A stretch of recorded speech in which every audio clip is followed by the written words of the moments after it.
Thank you all for coming to the virtual speaker series event that we are piloting today. We are excited to have Jeff Rayner from MXTreality talking about the Space Needle bungee jumping VR experience he built as part of the Space Needle remodel that took place and was completed last year. Thanks, Nathan. Hi, so I'm Jeff Rayner. I'm CEO of MXTreality here. Today, I'm going to try and take you on an experience, a virtual experience. I really want to show you what it's like to build one of these experiences, what it takes, what the research has to go into it to make it fun and enjoyable for all. And we started by trying to understand, like, what does it even mean to do a bungee jump, right? So we went around and asked a load of people, first of all, do you want to do a bungee jump? And I would love to ask the audience here, have you ever wanted to do a bungee? Most people would say, yeah, probably a little bit. And then they think about it for a few seconds, but they never would. Like, they love the concept of it, but they never would. And that's one of the beautiful things with VR. You can do those things. We can take you places. You can have experiences that you would not get any other way. However, to build a good VR experience, such as a bungee jump, there's a lot of work that has to go into it. And there's a real lot of research and development. What we took it is first trying to understand, what is it about an experience that makes it enjoyable? What is it about an experience that will make people want to really do it, right? If I said, do you want to do a bungee? You said no. If I said, would you do it in VR? Maybe, just maybe, we could make it more enticing. So is it the thrills? Is it the excitement? Is it the intrepidation? Is it the fear? What is it about what you're about to do that could really make it fun? And why is it fun? So today we're going to take you on that journey of how we try to replicate that in VR. This is a view of the end product, actually, taken from above looking down. It's one of my favorite pictures because it just really shows how much work the team, and I say teams, put into making this. It's just a beautiful, beautiful environment. I love Seattle anyway. You can probably tell by my accent. I'm not originally from here, but I love Seattle. I've been here for almost 20 years.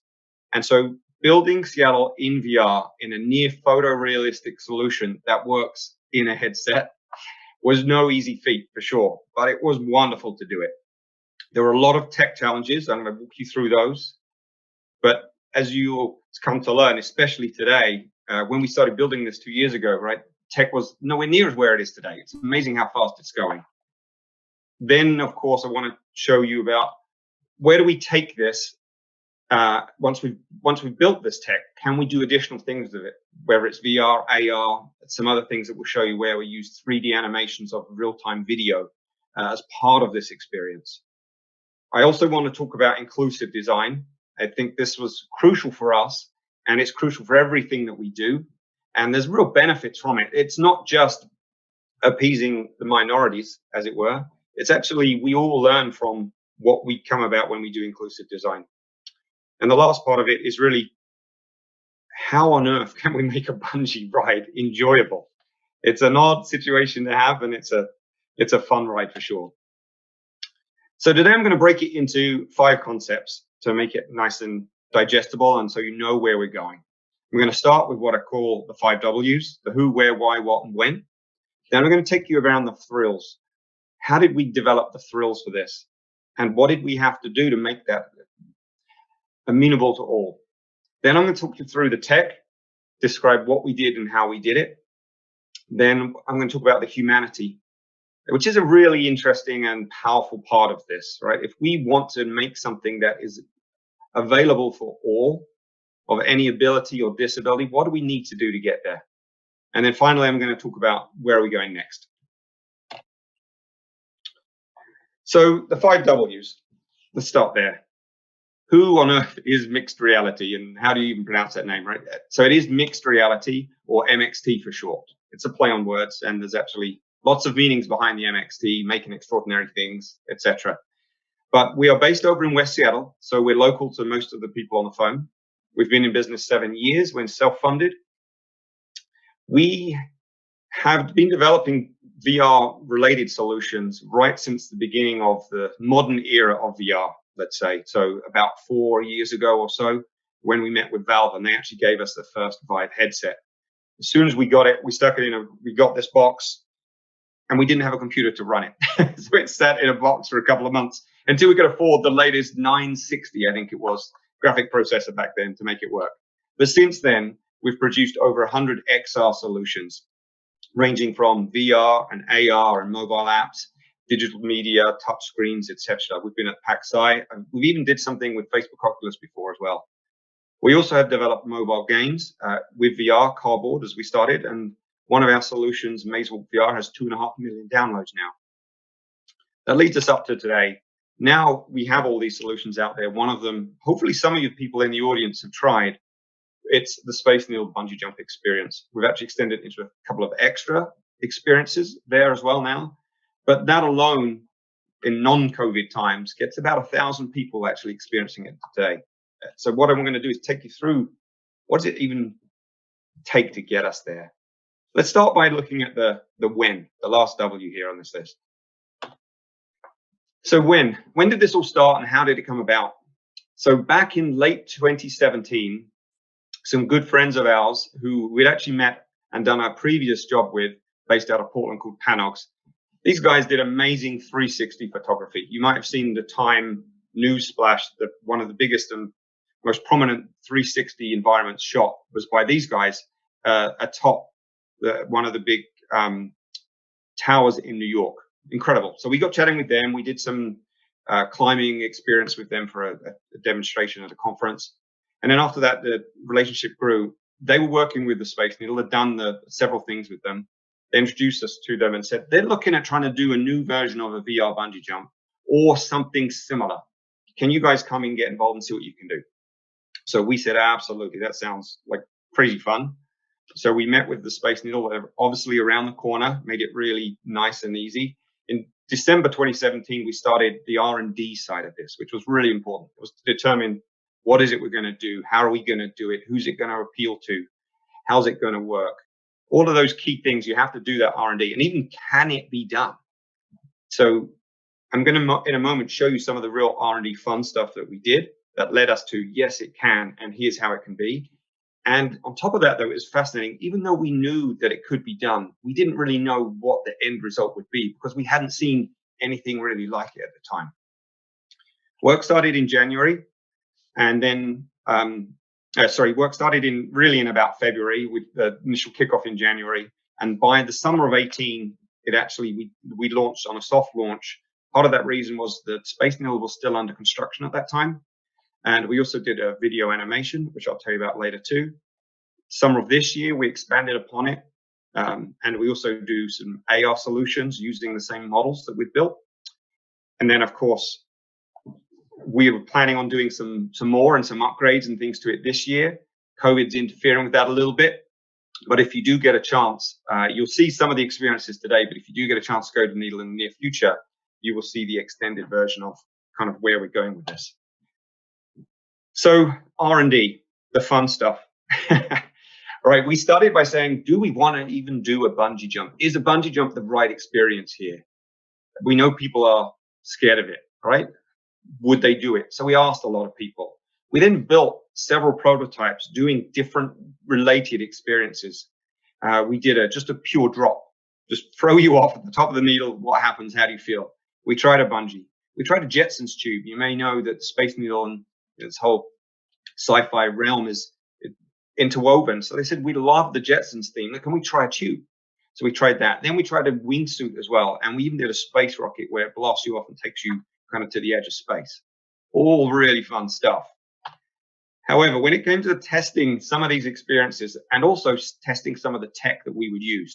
So here you've got Gwen actually in one of the rooms trying, I think that might have been the bungee jump she was trying there. And we even put fans to say, would adding a fan extend that experience, make a much deeper experience? And yes, it would. And one of the things that we'll talk a fair bit as I go through this is what we call DIET. So our deep immersion experiential technology. So adding things to actually make an experience even more than just what you see or what you hear. On the right there, you'll see another one of our team actually on one of those workout balls, right? Just to see, okay, what would work. We tried stringing people up. We tried moving them, keeping them still, getting them seated, lying on the floor, sitting on the floor, everything you can think of to try and get different experiences from the wingsuit, the bungee, the drop, etc. But then we extended outside of our team and started getting some other people involved. What we found was some pretty funny things. When you did the drop, some people were like really feeling it in their heart. It was like so sudden for them that it made them go, oh gosh, this is not actually fun for me. When we did the bungee, it would make people get a bit sick. Motion sickness is commonplace, and especially a few years ago in VR, right? So we had to understand, what does it do to make people sick? What is it about the headset that's making you sick? Is it the movement? Is it the frame rate? And of course, it's all of these things. We tried a Jetsons tube, whizzing you around a tube, 600 feet drop around a tube. That's a lot of turning. That's not you think about how it makes your stomach feel on a swing. You're going around the tube at 40 miles an hour, roughly speaking, just to make it within a decent time frame. It makes you really dizzy. We tried a wingsuit. That was a lot of fun. Flying around Seattle in a wingsuit, which we actually ended up developing further, and I'll talk about that more later as well. That was good, but the problem was, if you didn't know how to control a wingsuit, you would quickly kind of get a bit disorientated, and again, would make you not feel great. We also tried a space rocket, which was super fun, and I think one of the things we're exploring, there's a different version of that for the Space Needle for this year and next year. But then this one, you were in the elevator, and it would actually blast you straight out the top, straight up to the edge of space. Absolutely fascinating, but again, it made people feel a little uneasy, especially the zooming up really fast. It made people actually want to sit down and move around. So there was no perfect answer to what that experience should be. But after mulling it over with the Space Needle, we really came to the conclusion that the bungee was the easiest one to control. We could make it very timely. We could make it very specific to the area that we were talking about, unlike the wingsuit where you could essentially go anywhere. We could also control how sick it made you feel, and we could control the environment around it to make it interesting as well as appealing. So the next part was, once we decided on the bungee, is the actual needle itself. If you recall, there's a remodel, which is what this whole experience was about, is to actually give people an experience, but we have to use the new needle, not the one that existed when we started the project. So we had to use the CAD files and the architecture files of the time. That alone had its own set of challenges. One, we knew that there were possibly going to be changes from what was there to what would it finally be, but also these were not optimized for a VR setting. We started with around 10 million polys for anyone who's into the art side of this. And we needed to really decimate that down. We needed to get that down, especially considering it wasn't just the needle in this experience. We were looking at a larger expanse. So long story short, we ended up optimizing by about 97%. So we dropped it down to 3% of the initial size for the needle itself. And there's a little example there. I hope that shows up on your screen, where we show what it was like before with all these crazy polygons versus essentially what we did before. And I'm not even completely sure that's the end result, but we would revisit every single building as we get through this experience to optimize everything, because we were always pushing the limits of the machinery at the time. But as I said, once we built that needle, we got it down to 3% of the initial size, we had another issue. And that issue was, when you're at the top of the needle, you have an amazing view. So how do we build that in VR? Do we need to build it in VR? We tried actually just doing it with a 360 bubble and seeing what would happen. It didn't work out very well. There was no real depth of immersion in there. So we ended up actually putting beacons, as it were, around the town to figure out how far can you see with their eye from the top of the needle, clearly at least, before that gets a bit faded out. So what we did is we looked all around, and we could see clearly that there is about a 10 square kilometer path. But that's a lot of city to build in VR. That's a crazy amount of work. How on earth can we do this? So we decided to break the city up into these about 10 different chunks. And each chunk had a particular purpose of why we drew that line. You can't see me. I feel like I should be a weatherman doing this, but there's a streak that basically is the core view, and that's that red, blue, and white band that we decided we had to do varying levels of accuracy on those. The red one in particular was immediately all around you, and because of the way we start the experience, we wanted to ensure that that was as high quality as we could possibly get. Around it, you could go a little bit lower quality, and around that, a little bit lower quality again. However, at the same time, there are very distinct buildings as you move around and you look around that we had to make sure met the visual clarity that you were expecting.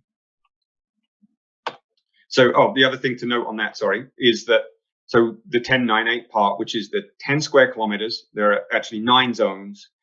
And we had 8 people working on this full time, as well as a few that we would pull in off of other projects as well to help out with particular skill sets. And that lasted for about 6 months. So how did we actually build the tech behind the experience? And I realize most of you haven't or seen much of this experience yet, but you will by the end of this. We started by looking at 2D maps and imagery of the different buildings and the city and the locations and the hills and the terrain. Made it even more complicated.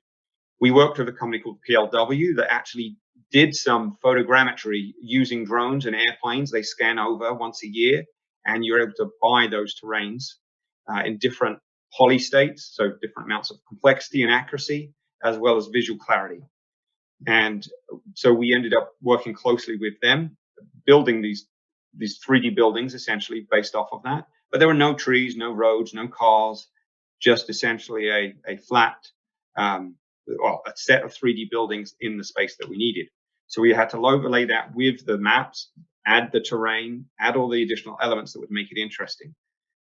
At the top of the Space Needle, I don't know if you're aware, there's actually a panocam. Now, what that is, that actually was introduced by Panox, who we spoke about earlier. That's a camera that sits at the top and rotates I forgot how, like once every 2 hours, I believe it is. And it creates this panocam constantly. So for the last 4 years or so, and you can go to the website of the Space Needle now, and actually be able to look back in time and see essentially these panoramics of the city as it's evolving over time and every day from different weather stations. It's fascinating. So we looked at a ton of those because we realized we wanted a real high level of accuracy at certain areas in the distance. We also ended up building a custom skybox.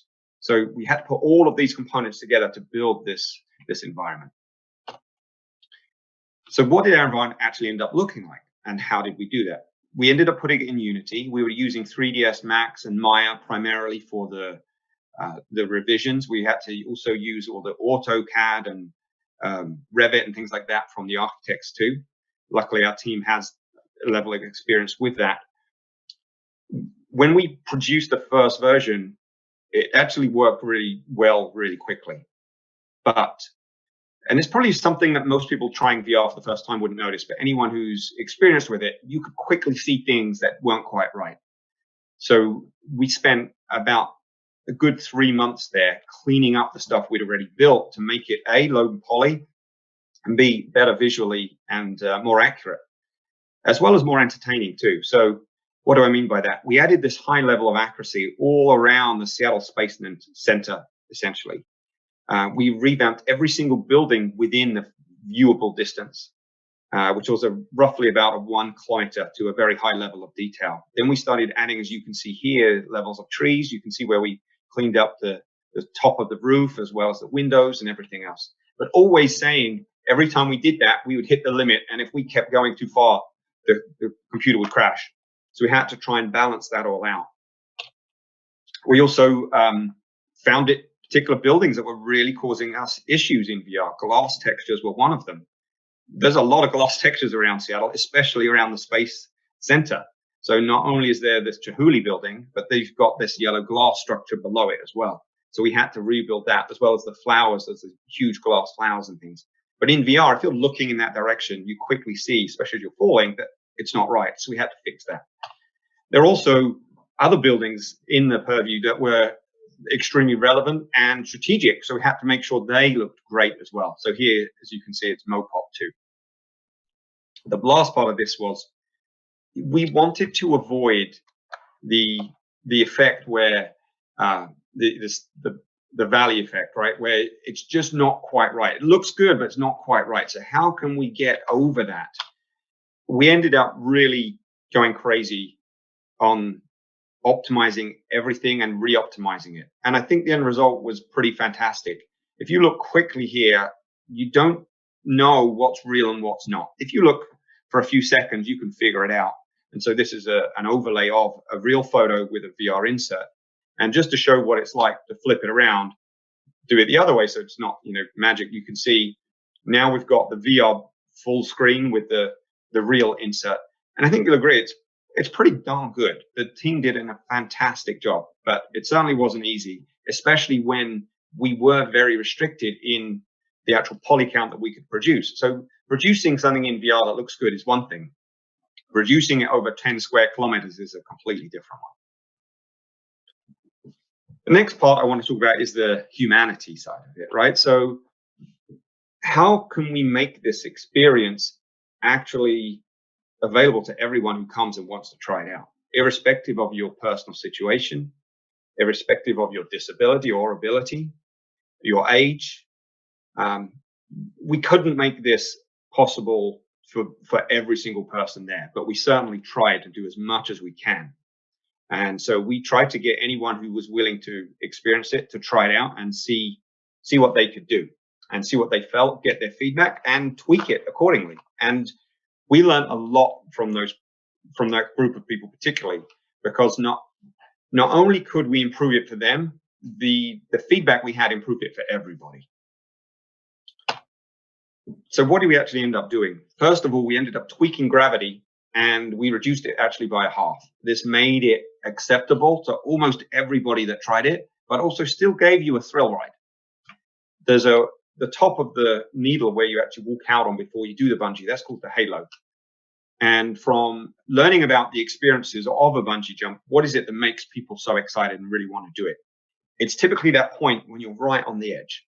And I used to love skydiving too. And it's that same thing. When you are in the plane, it's nothing. When you're on the edge of the bridge or doing a bungee, it's good. But that point where you're just on the point of no going back, that's where it's super exciting. That's where you get those butterflies. That's where you start to sweat and get excited. So we try to ensure that we had a limited experience, time frame wise. And the reason for that actually is the whole situation with the spaceman is they wanted to keep people moving around the whole experience. So they have a set amount of time, ideally, where you hang around at the bottom. Then you have a certain amount of time getting up to the needle, staying at the top, and then coming down. So what they wanted to ensure is that we help promote that. But similarly, if we don't want crazy queues of hundreds of people waiting to come in. So we wanted to make it fast enough that people get a good experience and move along. So we ended up making the experience itself about 90 seconds. And of that, we have about 15 seconds of the intrepidation at the top, just waiting. You can look around, you can actually look over the edge. You get that real feeling of, whoa, this is fun. And actually what I did there is one of my happiest moments. Almost everybody who tries this, the first thing they do when they put a headset on is they smile and then they go, whoa, because you feel like you're there. Other things that we did to really, from the feedback, is we added things for extra thrills. Some people, they wanted that full G experience, but we couldn't do that for everyone. So instead, what we did is add additional things. So for example, as you fall, there's an airplane that comes in from the side and almost hits you. We added an awful lot of objects for added benefit too. So if you end up doing the experience more than once, you will not get the same experience again. The reason being, we added cars that move, people that wave, birds that fly, airplanes, trains, cars, boats, ferries, the monorail. Everything in that scene that's actually moving is doing so with a little bit of AI, so that everybody who does the experience actually gets a slightly different experience. And with that, I'm going to give you your first insight into what is it like to have the experience itself.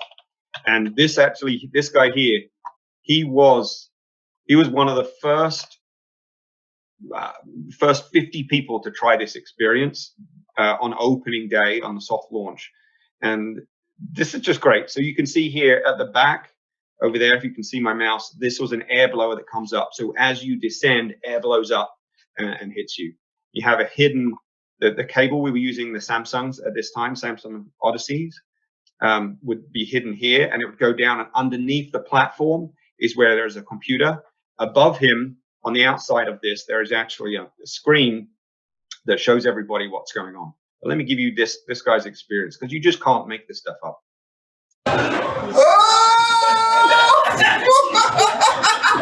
Keep it family friendly. Oh. They hear me.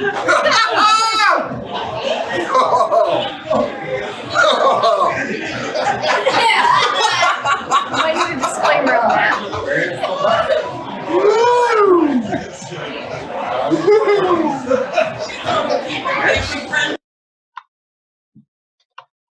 So as you can see, right, it was it's a fun experience. It's not crazy scary, but it gives you a thrill. It gives you a feeling of you're falling.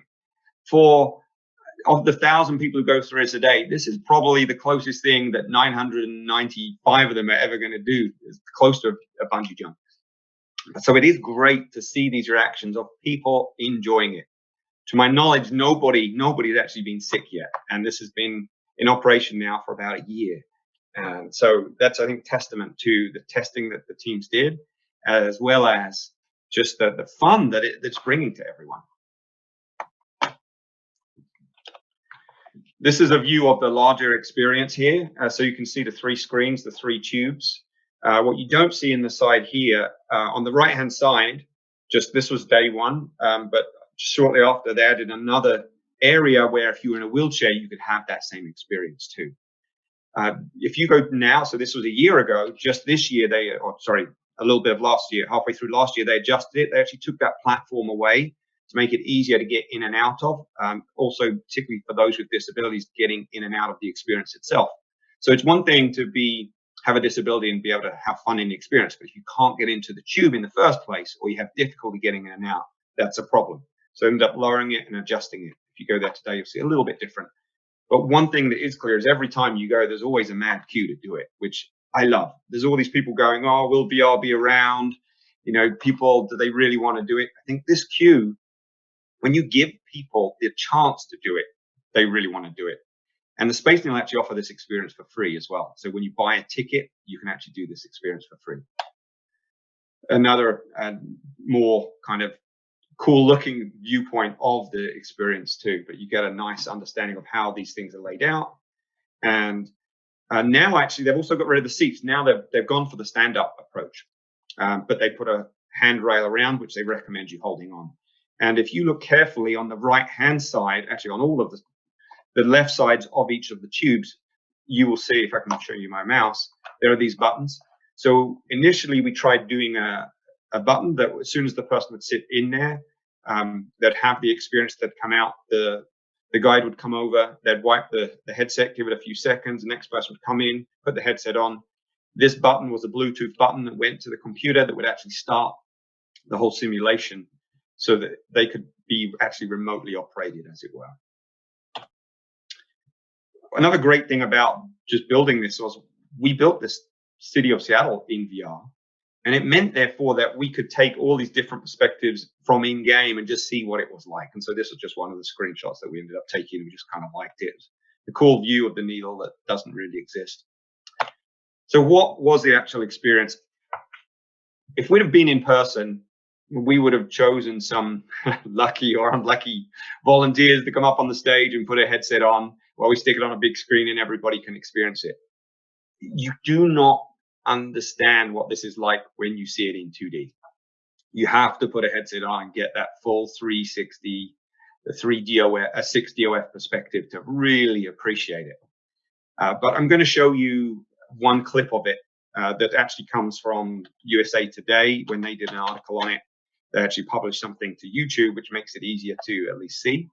So I'm just going to show you that, just to give you a concept of what it's like. But as you see, the resolution has been lowered so it fits onto YouTube, but you can see it here. And it wasn't me that took this video. So apologies for the shakiness, but this is from someone in VR itself. Now, that as you see, they fall over the edge, you have this countdown. There's actually a little bit of voiceover that you don't hear, so I'm adding on top of that. Now, water fountain, we added as a really great feature, and that's how we chose that drop point. So that as you approach it, that water fountain really comes up to meet you and greet you. And you just saw the airplane flying underneath you there.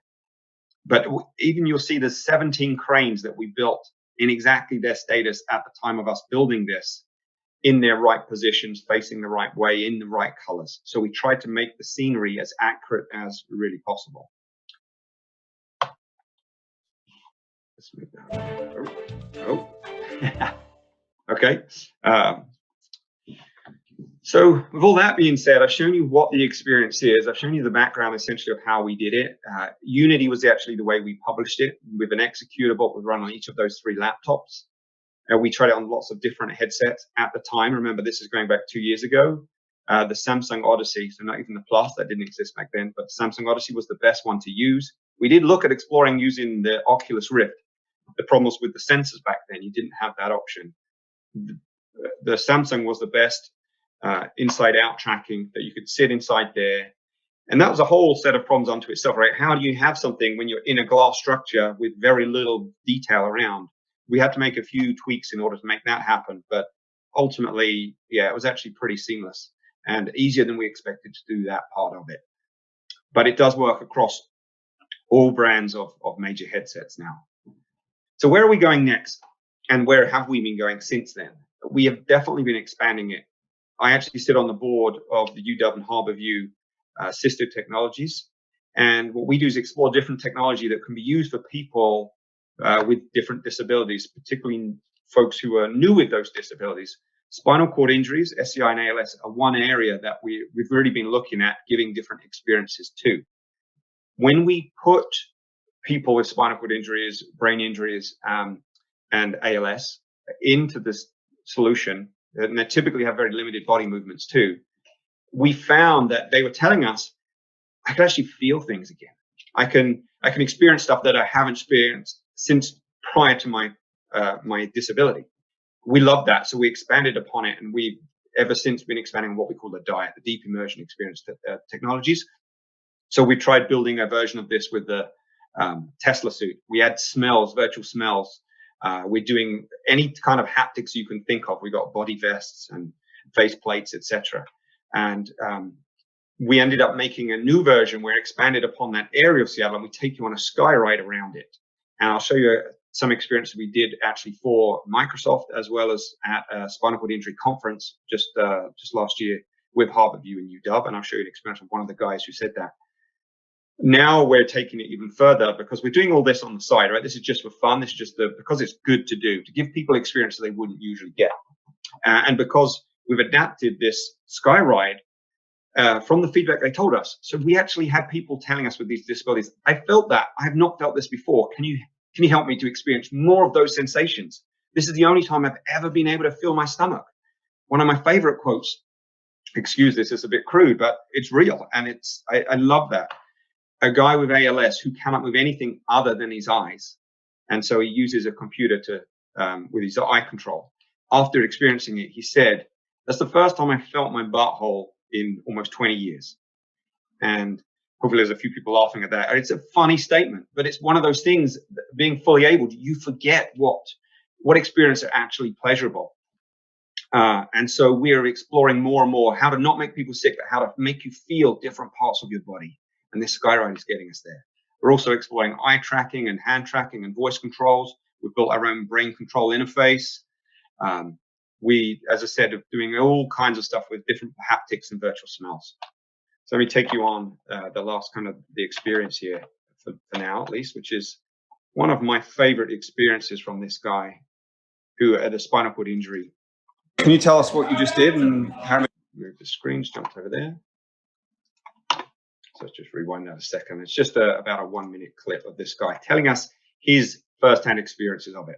Can you tell us what you just did and how it made you feel? Well, I just did the Seattle Sky Ride, and the opportunity to get engaged in a flight that it was so immersive, it allowed me to experience full body motion, and I felt as though I had my body back in that the way I was moving and what I was feeling was on the carpet. I mean, gave me the sense I have the rush of actually experiencing the carpet ride. Yeah. And I know that it was the second time I did it, I kind of knew where we were going, and I could kind of gauge where we're going, and it allowed me to be able to participate with the game and explore the Seattle skyline like I never had before. Yeah. And I could anticipate the bank, and I could position my body in a way that it felt as though I was